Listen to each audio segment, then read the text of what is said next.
James.Ibori robbed Nigerian state funds of untold fortunes, but he started out here in Ruislip, West London, working as a cashier in a hardware store. He was sacked for allowing his wife to take £200 worth of DIY material without paying. The following year, James.Ibori was arrested again, this time for using a stolen credit card. So he now had 2 convictions for dishonesty and was facing county court judgments for debt. It was 1991, and James.Ibori fled back to Nigeria. He was broke and at rock bottom. Yet by the end of the decade, James.Ibori had managed to become one of the richest and most important rulers in all Africa. The Niger Delta should be one of the most prosperous regions on earth. It produces billions of pounds worth of oil. While the people live in poverty, the riches are skimmed off for the elite. James.Ibori fell in with Nigeria's military rulers and became governor of Delta State. His salary was just $25,000, but as leader of the elite, he was soon a wealthy man.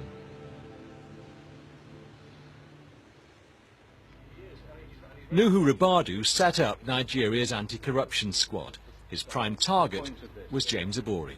It was very clear that he was very, very rich, and he was buying companies all over. He had aeroplanes, and he had properties in South Africa, in the UK, in the US, and so on and so forth.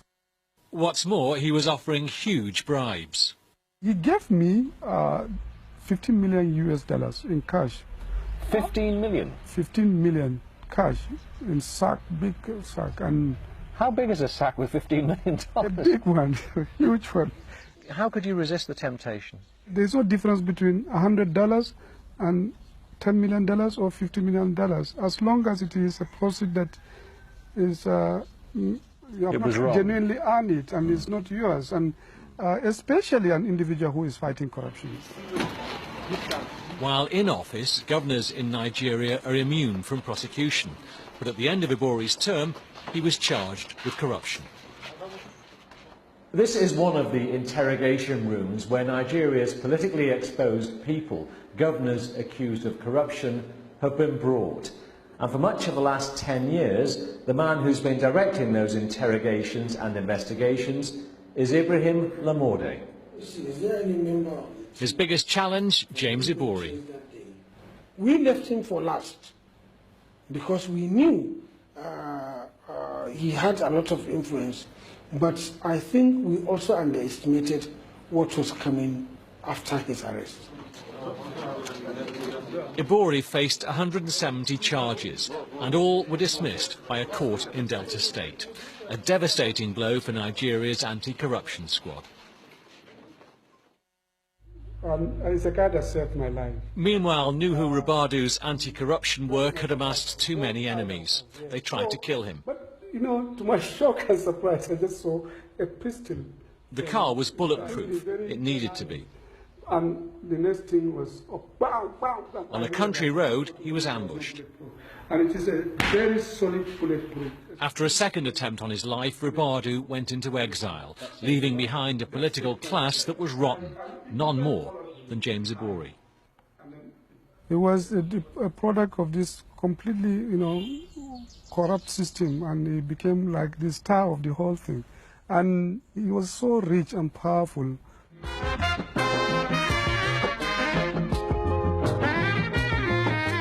With corruption thwarting justice inside Nigeria, 3,000 miles away, there was a breakthrough. Investigators have been following the activities of the bent African politicians, and in particular of James.Ibori.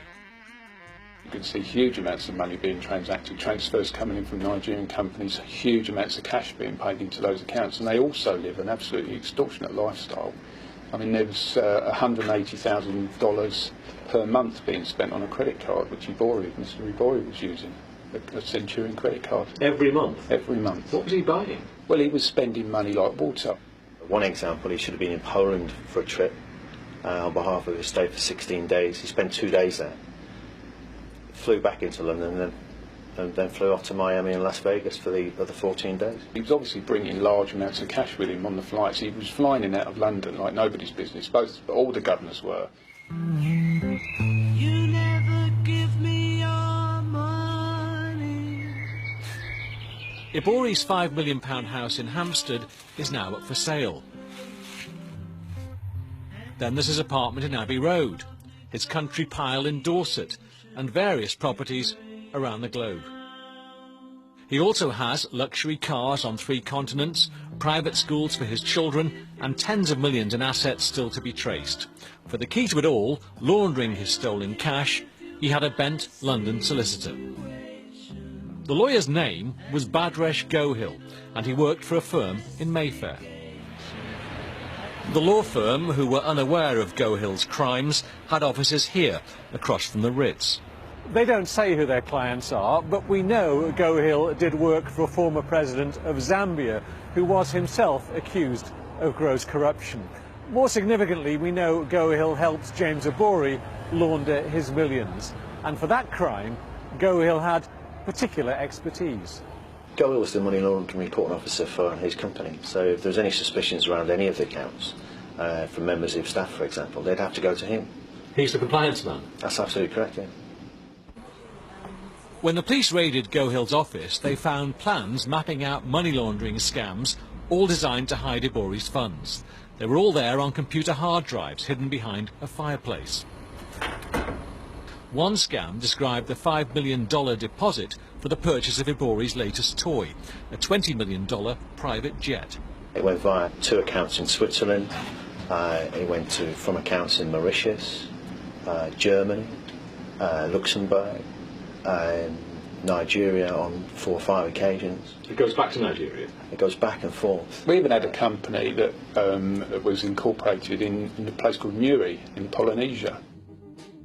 Ibori's wife, his mistress and his sister have already been jailed for money laundering, along with Gohil, who got 7 years. Ibori himself will be sentenced tomorrow.